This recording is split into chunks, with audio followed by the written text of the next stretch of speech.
출애굽기 25장 17절로 22절.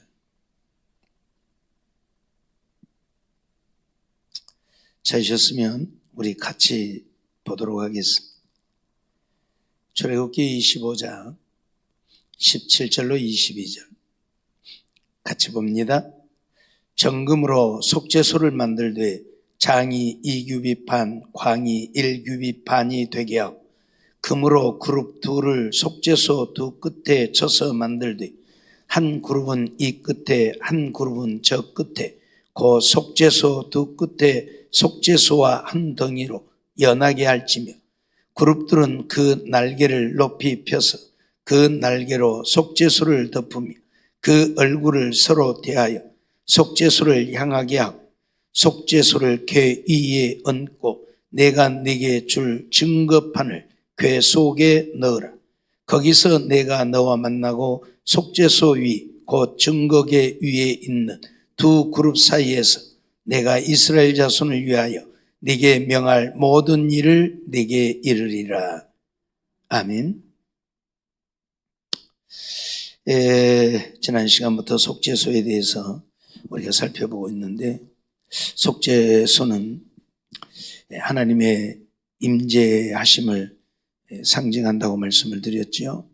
언약궤 그 위에 얹어져 있는 속죄소, 그 속죄소는 하나님이 이스라엘 백성들 가운데 임하셔서 그들과 함께 하시려고 이 언약궤를 만들고 그 위에 속죄소를 만들라고 말씀하셨는데, 실질적으로 이 속죄소는 하나님께서 우리 인간들의 죄를 사하시고자 만든 것이 속죄소지요.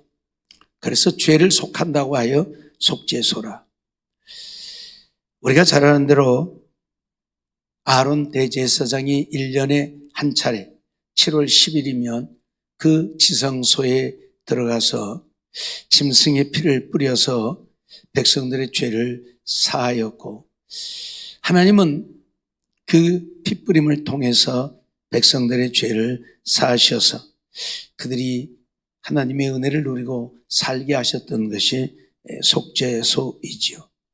그래서 일단 언약궤와 속죄소는 하나님의 임재를 상징하는 것이라고 말씀을 드렸고, 오늘은 그 두 번째로 이 속죄소는 하나님의 사랑을 나타내는 것이죠. 한번 그림 한번 띄워보세요. 이 속죄소는 이게 이제 언약궤이고 이게 속죄소이고, 밑에 올려보세요. 그 위에 더 올려보세요. 그 안에 만나 항아리, 아론의 쌍난 지팡이, 십계명 돌판이 들어있죠. 이 앞에 이 소개가 들어있죠.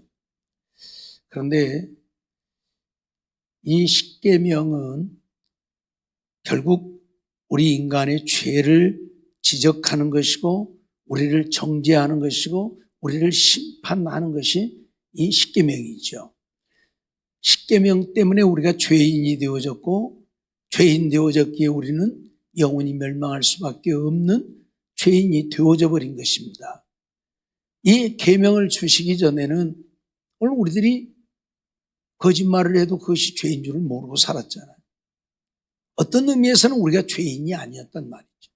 근데 계명이 주어지고 나니까 우리가 죄인이 되어버린 것이잖아요.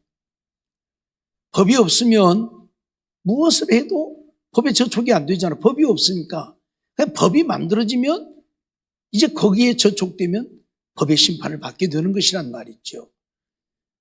민식이법이 생기니까 스쿨존에서 이제 달리다가 사고를 내면 엄격하게 처벌을 받아요. 그 법이 있기 전에는 뭐 사고 나도 똑같이 취급을 받았는데, 민식법이 생기고 난 뒤에는 스쿨존에서는 이전보다 훨씬 더 중한 벌을 받게 되어지. 법이 없는 것과 있는 것은 이렇게 다르죠. 그런데 이 십계명을 주어가지고 오늘 우리를 죄인 만들었고, 우리가 죄인 되었으니까 결국 하나님의 심판을 받을 수밖에 없는 우리라는 것을 우리에게 말씀하고 있고 가르치는 것이지요. 로마서 6장 20절로 23절 말씀을 보면, 너희가 죄의 종이 되었을 때에는 의에 대하여 자유하였느니라. 우리가 죄의 종으로 살 때에는 의에 대해서는 자유한 자죠. 의를 모르니까, 죄만 짓고 사니까 죄의 종으로 살 때에는. 그런데 너희가 그때에 무슨 열매를 얻었느냐라고 말씀하죠. 이제는 너희가 그 일을 부끄러워하나니. 죄의 종으로 살 때에 우리가 무슨 열매를 얻었느냐? 무슨 열매 얻었어요? 죄의 열매밖에 얻은 게 없죠. 죄의 종으로 살았으니까. 그런데 이제 우리가 하나님의 자녀가 되고 보니까 그 일을 부끄러워한다. 죄 짓고 살면서 죄의 열매를 맺고 살았던 것을 부끄러워한다. 그렇게 말하죠. 그러면서 이는 그 마지막이 사망임이니라. 죄의 열매를 맺고 산 그 마지막은 뭐다? 사망이다. 그렇게 선언을 하고 있죠. 그러면서 그러나 이제는 너희가 죄에게서 해방되고 하나님께 종이 되어 거룩함에 이르는 열매를 얻었으니 라고 말하죠. 이제 하나님을 믿음으로 우리가 죄에서 해방되어졌다. 하나님을 믿고 하나님의 말씀대로 순종하여 사니 이제 우리가 죄 짓고 사는 게 아니고 그래서 죄에서 해방이 되어졌다. 그런 얘기를 지금 하는 거죠. 그리고 거룩함에 이르는 열매를 얻었다. 그 마지막은 뭐다? 영생이다. 그러니까 죄의 종으로 죄의 열매를 맺고 살면 그 마지막은 사망이지만 이제 하나님을 믿고 하나님의 말씀대로 순종하여 의의 열매를 맺고 살면 그 마지막은 영생이다. 그걸 지금 우리에게 가르치시는 거죠. 그러면서 죄의 싹은 사망이요 하나님의 은사는 그리스도 예수 우리 주 안에 있는 영생이라고 분명히 선언을 하죠. 죄의 싹은 뭐다고요? 사망. 죄의 싹은 사망. 그러니까 죄값은 사망이에요. 근데 오늘 우리는 죄를 짓고 살잖아요. 그러니까 그 죄값이 사망이니까 우리는 사망을 당할 수밖에 없는 자들이 되었다. 그걸 지금 우리에게 말씀을 하고 있어요. 이유를 불문하고 하나님이 율법을 주었고 율법에 의해서 우리는 죄인이 되어졌고 그 죄값은 사망이니까 우리는 사망을 당하게 되어졌고 영원히 멸망을 받을 수밖에 없는 우리가 되어진 어떤 이유로도 이 사망에서 면할 자가 없고 벗어날 자가 없는 이런 상황이 되어버린 것이죠. 그런데 그 우리를 정죄하는 증거판 다시 한번 띄워보세요. 우리를 얽어매는 이 증거판을 하나님이 어디다 두라고요? 이 궤 속에다 담으라고요. 궤 속에다 담으라고요. 그리고 그 위에 그림 띄워보세요. 그리고 이 궤 속에 담고 이 속죄소를 덮으라고요. 위에 그림 띄우라니까 왜 밑에 것으로 내려가? 그 위에 거. 이렇게 덮어버리라고요. 언약궤를 저 궤 속에다 넣고 속죄소를 덮어버리라고요. 무슨 얘기입니까? 하나님이 오늘 우리를 정죄할 수밖에 없는 우리를 심판할 수밖에 없는 법을 주었지만 그 법 때문에 오늘 우리가 사망을 당하게 되어졌는데 이제 하나님께서는 어떻게 하시겠다고요? 그 법을 덮어버리시겠다고. 그 법을 덮어버리시겠다고. 무슨 말인지 이해가 됩니까? 이 궤 속에다 넣고 덮어버렸어요. 하나님은 우리가 죄인인 것을 알게 하시려고 십계명을 주었어요. 율법을 주었어요. 그런데 이제 그 율법에 의해서 죄인 되어 죄값은 사망, 그래서 사망을 당할 수밖에 없는 우리가 되어졌는데 하나님은 그 우리를 정죄하는 언약궤를 이 속에다 넣고 닫아버리라고. 속죄소를 그 위에 덮어버리라고. 자, 다시 말씀드리지만 위에 얹혀져 있는 것이 속죄소인데 속죄소 때문에 율법은 어쩐다고요? 발휘를 할 수 없게 되어졌다고. 율법이 드러나 있어야 율법이 우리에서 우리가 정죄를 받을 텐데 율법은 이미 궤 속에 들어갔고 속죄소로 그 궤를 닫아버렸어요. 다시 말하면 우리 인간은 죄로 말미암아 사망을 당할 수밖에 없는데 하나님이 이 속죄소에서 아론으로 하여금 피를 뿌리게 하고 그 피를 보시고 우리의 죄를 사하고 이 율법에 의해서 우리를 심판하지 않겠다는 이야기. 이 율법에 의하면 우리는 심판을 받을 수밖에 없고 사망을 당할 수밖에 없는 우리인데 하나님은 그 율법을 언약궤 안에 넣고 속죄소로 닫아버렸다. 그러니까 이 속죄소의 피만 뿌려지면 하나님은 우리의 죄를 사하시고 그 율법에 의해서 우리를 심판하지 않겠다는 이야기입니다. 그걸 가르치고 있는 게 이 속죄소예요. 그걸 가르치고 있는 게 속죄소. 하나님은 아론에게 성소에서는 그들이 계속해서 제사를 드리지만 이 지성소에서는 1년에 한 차례만 제사를 드리도록 명하셨지요. 지난번에도 말씀받지만 레위기 16장에 보면 그 내용이 나오지요. 아론에게 하나님이 7월 10일 1년에 한 차례 거기에 들어가서 이스라엘 모든 백성들의 죄를 위해서 속죄하게 하셨습니다.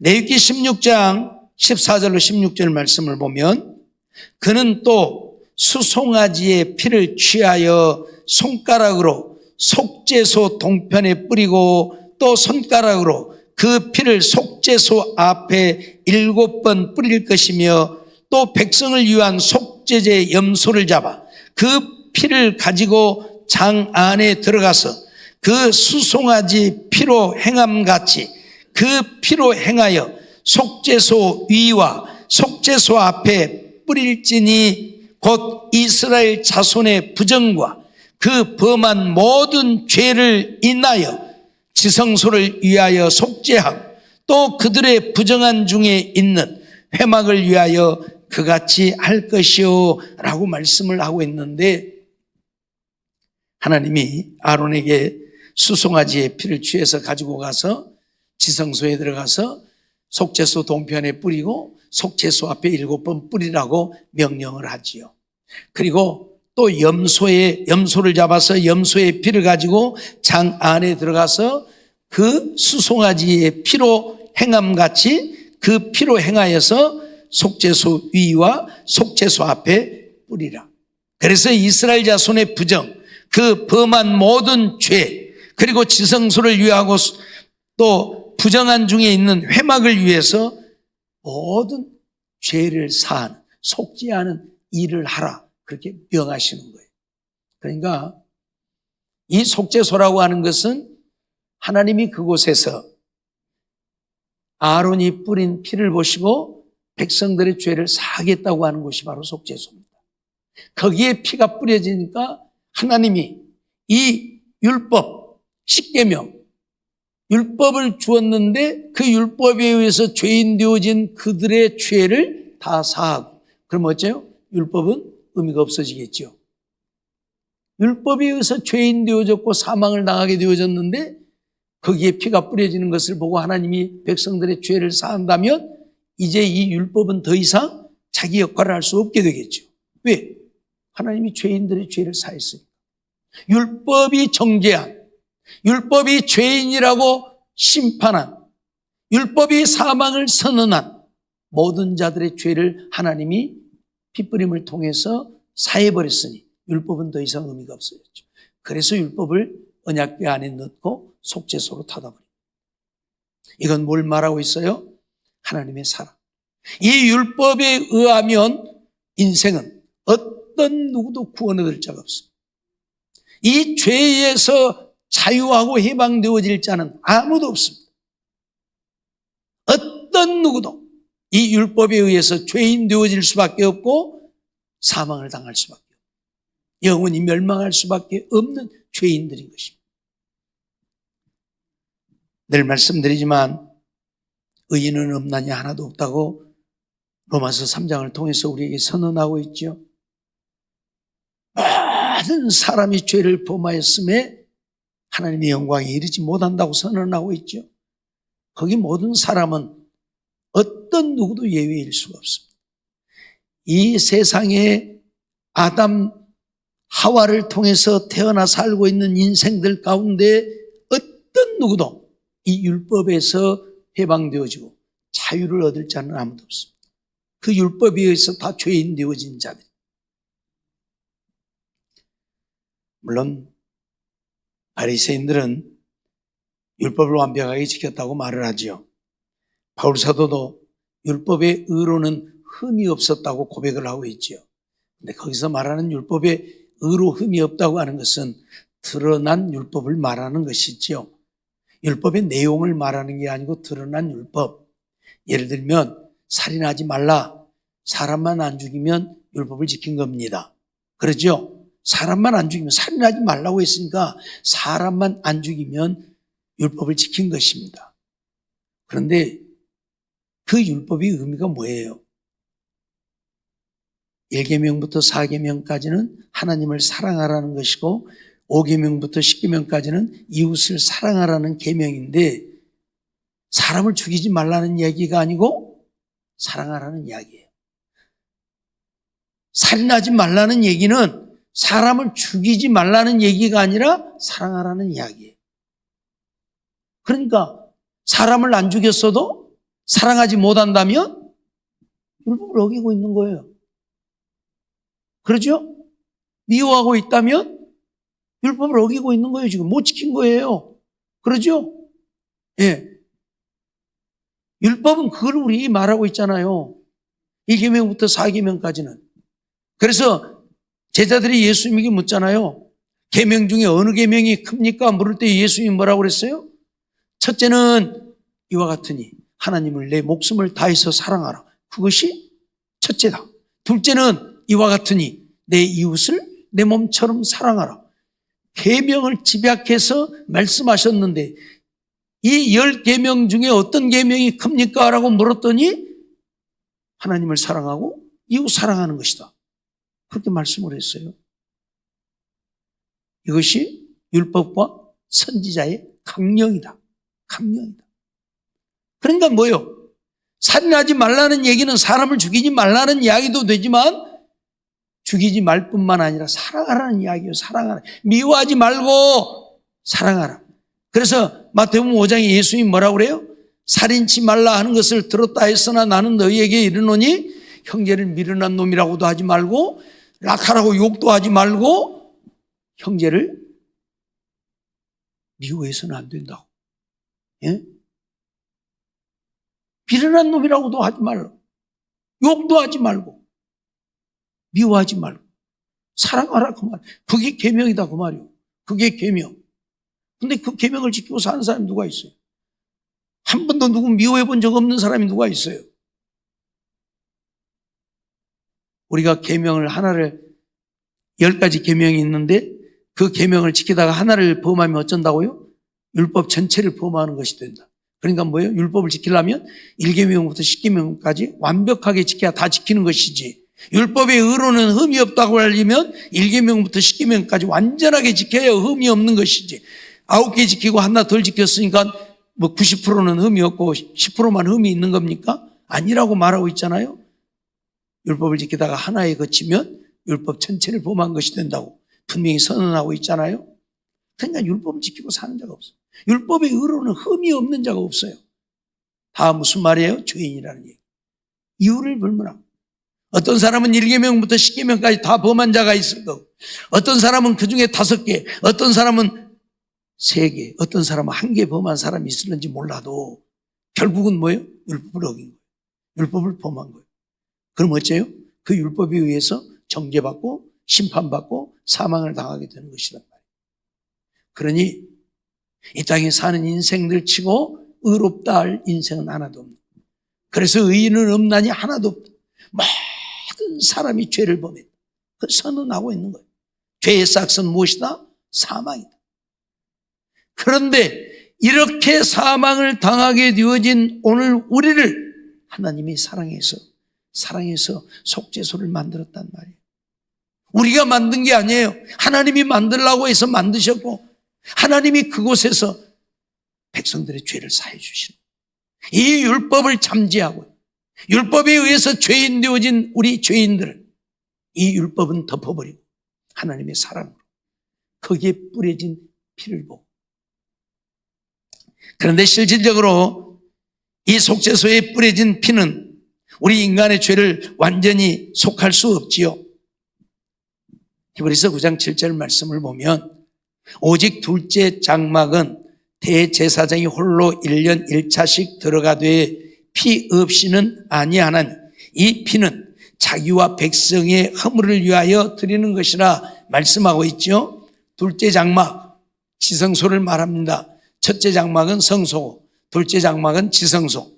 이 지성소는 대제사장이 홀로 1년 1차씩 들어간다. 그런데 피 없이는 아니한다. 아까 말씀드렸죠. 송아지의 피를 가지고 들어가고 염소의 피를 가지고 들어가서 백성들의 죄를 사하는 일을 하는 겁니다. 그런데 이 피는 자기와 백성의 허물을 위하여 드리는 것이라 말씀을 하고 있어요. 그런데 짐승을 잡아서 그 피를 뿌려서 우리의 죄를 사하지만 이건 완전한 제사가 되지 못하는, 완전하게 우리의 죄를 사하지 못하는, 그러게 어째요? 해마다 같은 일을 반복하잖아요. 1년에 한 차례 7월 10일이면 어김없이 대제사장이 지성소에 들어가서 이 일을 하잖아요. 히브리서 9장 11절로 14절 보면 그리스도께서 장래 좋은 일의 대제사장으로 오사 손으로 짓지 아니한 곧 이 창조에 속하지 아니한 더 크고 온전한 장막으로 말미암아 염소와 송아지의 피로 아니하고 오직 자기 피로 영원한 속죄를 이루사 단번에 성소에 들어가셨느니라 말씀하지요. 그리스도께서 대제사장으로 오셨다. 지성소에는 누구만 들어가요? 대제사장. 그러니까 예수님이 대제사장으로 오셨다. 그런데 손으로 짓지 아니한 이 창조에 속하지 아니한 더 크고 온전한 장막으로 말미암아 그렇게 말씀을 해요. 자, 대제사장, 이 땅에 있는 대제사장 아론으로부터 시작되어서 그의 뒤를 이어서 대제사장이 되어진 자들이 지성소에 들어가서 이 속죄하는 일을 했는데 이건 사람이 지은 장막이죠. 이 세상에 속한 장막이죠. 근데 그리스도께서 대제사장으로 오셔서 그리스도는 손으로 짓지 아니한 창조에 속하지 아니한 더 크고 온전한 장막으로 말미암아라고 말씀하는데 그건 뭘 말하는 거예요? 예수님은 사람이 만든 성전의 지성소에 들어간 것이 아니고 하늘 성소에 들어가셨다는 이야기예요. 십자가에서 못 박혀 죽으시고 피 흘리심으로 예수님은 하늘 성소에 들어가셨다는 이야기예요. 이 세상에 속한 것이 아닌. 그래서 염소와 송아지의 피로 아니하고 오직 자기 피로, 염소와 송아지의 피로 백성들의 죄를 속죄한 것이 아니고 예수님은 자기 피로, 자기가 십자가에 못 박혀 죽어 흘리신 피로, 그 말이죠. 영원한 속죄를 이루었다. 대제사장이 1년에 한 번씩 하는 속죄는 영원한 속죄가 되지 못합니다. 그러니까 어째요? 해마다 해야 합니다. 그런데 예수님이 십자가에 흘리신 피로 영원한 속죄를 이루었다. 그러니까 어째요? 예수님은 우리에게 영원한 죄사함을 허락하셨다. 그 말이거든요. 그리고 부정한 자에게 뿌려 그 육체를 정결케 하여 거룩케 하거든. 이 예수님의 피를 실질적으로 부정한 자에게 뿌린 것은 아니죠. 대제사장은 지성소에 들어가서 속죄소 앞에 피를 뿌렸지만 예수님은 그 피를 부정한 자에게 뿌린 것은 아니죠. 그런데 여기에 보면 분명히 자기의 피를 부정한 자에게 뿌려 그 육체를 정결케 하여 거룩케 했다. 그렇게 얘기를 해요. 실질적으로 우리에게 예수님의 피가 뿌려진 적이 없잖아요. 그런데 이렇게 말씀하시는 것은 뭐예요? 예수님이 흘리신 보혈로 인하여 그 예수님을 믿는 자들에게는 그 피가 뿌려진 것과 같다라는 이야기죠. 예수님의 십자가의 죽으심이 나의 죄를 위함임을 믿는 자들에게는 예수님이 십자가에 죽으심이 나의 죄를 위함임을 믿는 자들에게는 그 피가 그들에게 뿌려지는, 그래서 그들이 죄사함을 얻게 되는, 그걸 지금 얘기하는 거예요. 그래서 영원하신 성령으로 말미암아 흠없는 자기를 하나님께 드린 그리스도의 피가 어찌 너희 양심으로 죽은 행실에서 깨끗하게 하고 살아계신 하나님을 섬기게 못하겠느냐라고 말씀을 하고 있어요.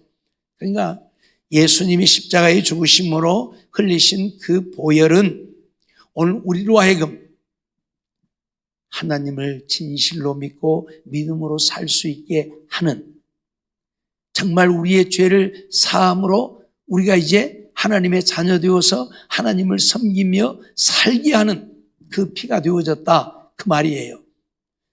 죽어버린 양심, 아무리 죄를 안 지으려고 해도 안 지을 수 없는, 그래서 죄에 빠져 죄를 짓고 죄의 종로로 타며 사는 인생들, 그들을 이 양심이 되살아나서 이제는 하나님만 섬기고 살 수 있게 한다는 얘기예요. 그래서 신실하게 하나님을 믿는 자들은 죄와 상관없이 살게 되죠. 죄와 상관없이 살게 되죠. 요한 사도가 요한 1서를 통해서 우리에게 선언하고 있는 것처럼 하나님의 자녀들은 죄를 지을 수 없느니라 선언하고 있는데, 그건 뭐예요? 하나님이 내 안에 계시고 내가 하나님의 보혈로 죄 씻음을 받았고 내가 하나님의 자녀가 되었고 죽어버렸던 양심이 되살아나서 이제는 하나님만 믿고 하나님을 섬기고 하나님의 말씀에 순종하여 살게 되니 죄와 상관없이 살게 돼요. 물론 그렇다고 해서 우리가 죄를 안 짓고 산다는 얘기는 아니에요. 예를 들면 순간적으로 나도 모르게 거짓말이 튀어나왔어. 내가 거짓말을 하려고 한 게 아니고 하다 보니까 거짓말해버려. 그럼 죄 지었잖아요. 그걸 말하는 건 아니에요. 죄를 지을 수 없다고 하는 것은, 죄에는 두 가지가 있어요. 과실이 있고 고의가 있고, 세상 법에서도 과실이 있고 고의가 있고, 고의는 과실보다 훨씬 더 엄하게 다루죠. 사람을 죽여도 싸우다 보니까 죽였어. 그건 과실이에요. 근데 저 사람을 내가 죽여야지 하고 계획을 세워서 가서 죽였어. 그건 고의죠. 그건 훨씬 더 벌이 무겁습니다. 성경에도 그래요. 과실죄가 있고 고의죄가 있고 그러죠. 구약에 보면 들에 가서 산에 가서 도끼 갖고 나무를 패다가 도끼를 휘둘렀는데 자루에서 도끼날이 빠져가고 뒤에 있는 사람이 맞아서 죽어버렸다. 그건 과실이에요. 그래서 그런 죄에 대해서는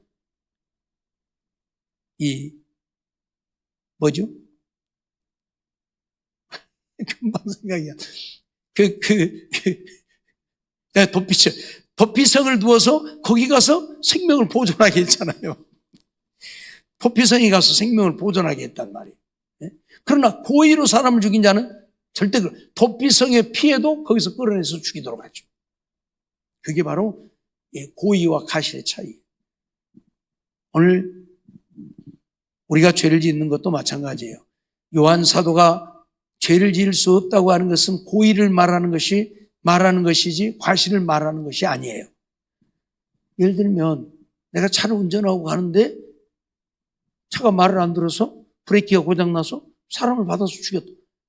그럴 수 있잖아요. 그것도 죄잖아요. 사람을 죽였으니까 엄연히. 그럼 그런 죄 안 지으려면 차 안 몰고 다녀야지요. 근데 그럴 수도 없잖아요. 이런 것들까지 죄를 짓지 않는다고 말하는 게 아니라는 얘기예요. 고의를 말하는 것이지 과실을 말하는 게 아니라. 거짓말을 내가 하려고 해. 뭐 하다 보니까 거짓말이 나도 모르게 튀어나와 버렸어. 그것까지 죄를 짓지 않는다고 말하는 게 아니라는 얘기예요. 고의를 말하는, 내가 거짓말을 해야지, 내가 저거 들려먹어야지, 사기쳐야지 하고 거짓말을 하지 않는다는 얘기죠. 무슨 말인지 알겠어요? 네. 어찌되었든 간에 오늘 우리가 하나님의 자녀가 되어지면 죄를 지을 수 없다. 그 말은 하나님을 따라 하나님의 말씀에 순종하여 살게 되니까 그렇다는 얘기예요. 늘 말씀드리지만 오늘날 교회는 다니면서도 언제나 믿음의 사람이 되지 못하고 교회만 다니는 들러리 신자들이 많다 보니까 교회는 다니는데 맨날 죄만 짓고 살아서 믿음의 사람들이 세상 사람들에게 손가락질 받고 비난받는데, 그것은 믿음의 사람이 아니고 교회만 다니는 신자일 뿐이에요. 예, 나 혼자 하나님 믿고 다니는 신자. 하나님의 자녀 신자가 아니고 믿을 신자 신자가 아니고 믿을 신자 신자가 되지 말고 하나님의 자녀 하나님의 아들 신자가 되어야 되는데 그게 안 되니까 그런 현상들이 생기죠. 이유를 불문하고 예수님께서 대제사장이 되셔서 우리에게 영원한 속죄를 이루셨다. 우리의 죄를 영원히 사해버린 거예요. 우리가 영원히 죄사함을 얻게 되어진 거예요. 알았어요? 이걸 가지고 이제 구원파에서는 우리는 다 죄사함 받았으니까 우리에게는 죄가 없다. 그래서 그 사람들은 회개도 안 해요. 회개할 게 무엇이 죄가 없는데. 이미 예수님이 우리 죄를 다 사해버렸는데. 구원파와 우리하고 다른 점이 그거예요. 내가 말씀드렸던 건 죄는 짓잖아요. 우리가 완전히 예수님이 우리의 죄를 사했어요. 우리가 죄사함을 얻었어요. 그래서 하나님의 자녀가 되어서 하나님의 자녀로 살아도 우리는 어째요? 죄를 짓잖아요. 그럼 그건 어떻게 해야 돼요? 회개해야 되는 거예요. 그래서 성경은 회개를 말하고 있어요. 요한계시록 2장 3장에 보면 아시아 7교회에 편지를 하면서 그때마다 뭐라고?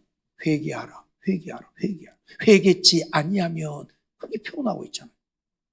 근데 이 구원파들은 우리는 이미 영원한 속죄를 이루었으니까 이제 우리에게는 죄가 없고 그냥 우리는 회개할 것도 없고 그냥 우리는 죄에서 자유하고 그래서 그들은 항상 기쁘대요. 죄 짓고도 기쁘대요. 예, 죄가 아니니까 죄가 없으니까 말이 안 되는 얘기예요. 하나님의 자녀가 되어도 죄는 짓는 거고 죄 지으면 그때는 우리는 어떻게 해야 돼요? 회개해야 하고 회개하지 않고는 구원 얻을 수가 없어요. 그래서 요한일서 1장 9절에 만일 우리가 우리 죄를 자백하면 저는 미쁘시고 의로우사 우리 죄를 사하신다고 선언하고 있잖아요. 자백해야 고백하고 회개해야 돼요. 회개하지 않으면 죄사함을 얻지 못해요. 이유를 불문하고 그래서 예수님은 우리의 완전한 속죄를 이루셨다. 히브리서 10장 11절로 14절 보면 제사장마다 매일 서서 섬기며 자주 같은 제사를 드리되 제사장은 매일 서서 섬기지요. 이 성소에서는 매일 제사를 드리 번제단에서 수없는 짐승들이 죽어나 매일 매일 제사를 드리죠. 지성소에는 대제사장이 1년에 한 번 들어가지만 성전에서는 매일 제사가 돼요. 그래서 제사장마다 매일 서서 섬기며 자주 같은 제사를 드리되 이 제사는 언제든지 죄를 없게 하지 못하거니와 왜 이 제사가 죄를 없게 하지 못해요? 그때 지은 죄만 사함을 얻기 때문에 그때 지은 죄만 예를 들어서 내가 죄를 짓고 양을 한 마리 가져와서 속죄제를 드리면 그 지은 죄만 사함을 얻는 거예요. 영원히 사함을 얻지 못하고 그걸 지금 얘기하는 거예요. 오직 그리스도는 죄를 위하여 한 영원한 제사를 드리시고 한 번에 영원한 제사를 드리셨다. 그래서 우리가 영원히 죄사함을 얻게 되어졌다. 그렇게 선언을 하지요.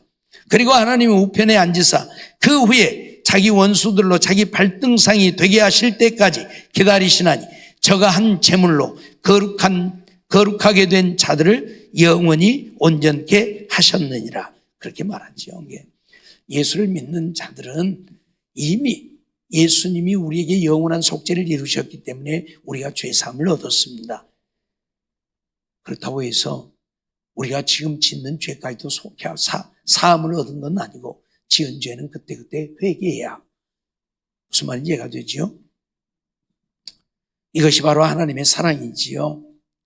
하나님이 율법을 주어서 우리를 죄인되게 죄인됨으로 우리가 영원히 사망을 당하게 하셨어요.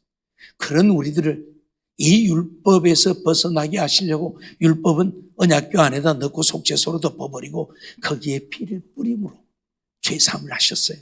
그런데 그 제사장들이 1년에 한 번씩 뿌리는 그 피로는 영원한 속죄를 이룰 수 없기 때문에 완전히 영원한 속죄를 이루려고 하나님은 예수님을 세상에 보내어서 예수님을 십자가의 제물로 십자가의 속죄 제물로 삼으셨다. 그러니 하나님의 사랑이야말로 우리가 상상할 수 없는 우리가 감히 측량할 수 없는 하나님의 사랑. 그 사랑을 우리에게 베푸신 거예요. 우리는 좀 이 사랑을 알아야 돼요. 근데 너무 하나님의 사랑을 모른다는 거예요. 그러니까 뭐예요? 하나님의 사랑을 알고 하나님을 사랑하고 하나님의 사랑 안에서 하나님과 함께 사랑하며 살려고 하는 것이 아니고 맨날 사람의 사랑만 구하고 사람들에게만 의지하고 사람만 찾고 사람만 쫓아가고 그러다가 실패하고 그러다가 실망하고 그러다가 낙심하고 왜 그렇게 사냐고. 물론 사람의 사랑도 필요해요. 하지만 하나님의 사랑이 사람의 사랑하고 비교할 수 없는, 견줄 수 없는 것 아닙니까? 당신의 외아들 독생자를 세상에 보내 십자가에 못 박으시기까지 우리의 영원한 속죄를 위해서 우리를 그렇게 사랑하신 하나님의 사랑. 세상에 누가 우리를 그렇게 사랑한 자가 있어요? 너 없으면 못 산다고 울고불고 매달리는 남편도 아내도 하나님처럼 우리를 사랑하지는 못해요. 그렇잖아요? 네? 근데 오늘 우리는 이 하나님의 사랑을 모르고서 자기의 독생자를 보내어 십자가에 못 박으신 그 사랑, 이 속죄소는 하나님의 그 사랑을 이야기합니다. 율법에 의해서는 영원한 멸망을 받을 수밖에 없는 우리를 이 율법을 속죄소 안에 넣고 덮어버리고 하나님은 우리의 죄를 사하시고 우리를 하나님의 자녀. 솔직히 말해서 늘 말씀드리지만 우리가 잘난 것이고 내놓을 만한 것이 우리가 하나님의 사랑을 입습니다. 하나님의 온전한 사랑일 뿐이죠. 하나님이 우리를 사랑하신 그 사랑 때문에 우리가 하나님의 자녀로 사는 거죠. 이 사랑 잊어버리지 말고 그 사랑을 기억한다면 이제 우리도 하나님 사랑하고 살자고요. 하나님 사랑하는 게 뭐예요? 날마다 하나님을 찬송하고 말씀 보고 기도하면서 헌신하고 예배드리고 주의 일에 힘쓰고. 그런데 이제 마지막 때가 되다 보니까 주의 일은 항상 뒷전이고 세상이 먼저예요. 육신이 먼저. 세상 쫓아 살고 육신 쫓아 살고 어쩌다가 시간 남으면 예배도 와서 드리고 시간 안 남으면 안 오고 기도도 어쩌다가 할 일 없으면 와서 하고 바쁘면 안 오고 그러고 살잖아요. 우리의 사랑이 하나님께 있습니까? 세상에 있습니까? 솔직히 말해보세요. 세상에 있잖아요. 네? 세상에 있어요. 그리고 이렇게 하니까 힘들다고 영산제일교회는 힘들어서 교회 못 다니겠다고 하고 주님은 우리에게 뭐라고 해요? 죽도록 충성하라고 하는데 죽도록 충성하라고 하는데 죽을 때까지 죽을 힘을 다해서 충성하라. 조금만 새벽 기도를 해라. 저녁에 기도회를 나와라. 그러니까 힘들다고 못 오겠다고. 네? 다른 교회는 주일 밤 예배도 안 드리고 수요일 밤도 안 드리고 금요 기도회도 안 하는데 이놈 교회는 새벽 기도부터 하나도 빼먹은 것도 없고 저녁마다 밤에 와서 기도하라고. 그러니까 못 오겠다고. 힘들다. 힘든다는 소리가 나오면 내가 하나님을 더 사랑하는지 내가 세상을 더 사랑하는지 내가 하나님을 더 사랑하는지 나를 더 사랑하는지 점검해 볼 필요성이 있습니다. 하나님은 우리에게 어떻게 사랑하라고요? 목숨을 다해서 사랑하라고. 하나님을 사랑하되 목숨을 다해서 목숨 바쳐 사랑하라는데 세상은 죽도록 사랑하면서 목숨은 안 바치더라도 하나님 앞에 와서 예배라도 드려야 될 거 아니에요. 예배도 안 드리면서 뭘 하나님 사랑한다고. 솔직히 말해서 그러잖아요. 예? 물론 어쩔 수 없는 상황이 있을 수도 있겠죠. 그러나 그렇지 않다면 정말 우리의 마음이 하나님께 좀 있었으면 좋겠어요. 그래서 하나님께 와서 예배드리고 찬송하고 그럴 때 하나님이 기뻐하시죠. 세상에 온 마음 다 두고 살고 마지못해서 하나님 앞에 와서 예배드린다고 드리니 하나님이 기뻐하시겠습니다. 무슨 복을 주겠습니까? 오늘 우리는 정말 하나님이 이처럼 세상을 사랑하사 독생자를 주셨다고 하는 말씀 기억하고 또 기억하고 암송만 하지 말고 그래. 나 같은 것이 무엇이라고 하나님이 나를 사랑해서 독생자를 보내셨는가. 그를 십자가에 못 박으셨는가.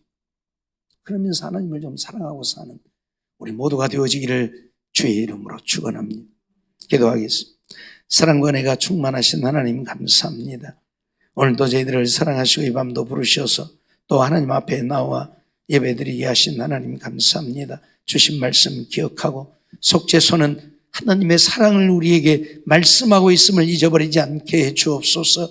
율법을 통해서 죄인 되게 하시고 정죄하시고 영원한 사망을 당할 수밖에 없게 하셨지만 하나님의 그 사랑으로 이 율법을 언약궤 안에 넣고 속죄소로 덮어버리고 거기에 뿌려지는 피를 보시고 우리의 모든 죄를 사하시고 사망을 면케 하시고 영원한 생명을 얻게 하셨사온데, 제사장들이 드리는 제사로는 매일 같은 제사를 드려야 했기에 하나님께서는 독생자 예수를 세상에 보내시고 십자가에 못 박으시고 그 흘리신 보혈로 우리의 영원한 속죄를 이루셔서 하나님의 자녀 삼으시고 믿음으로 살게 하심을 기억하면서 웬 사랑인지 웬 은혜인지 하나님의 그 사랑과 그 은혜를 기억하고 이제 목숨을 다해 하나님을 사랑하며 살 수 있는 우리들 되게 해주시어서 하나님의 기쁨 되어지고 하나님의 영광 나타내고 사는 우리 모두가 되고 하나님 앞에 가서 잘하였도다 착하고 충성된 종이라 인정받는 우리 모두가 되게 하여 주시옵소서. 믿사옵고 예수님의 이름으로 감사하며 기도하옵나이다. 아멘.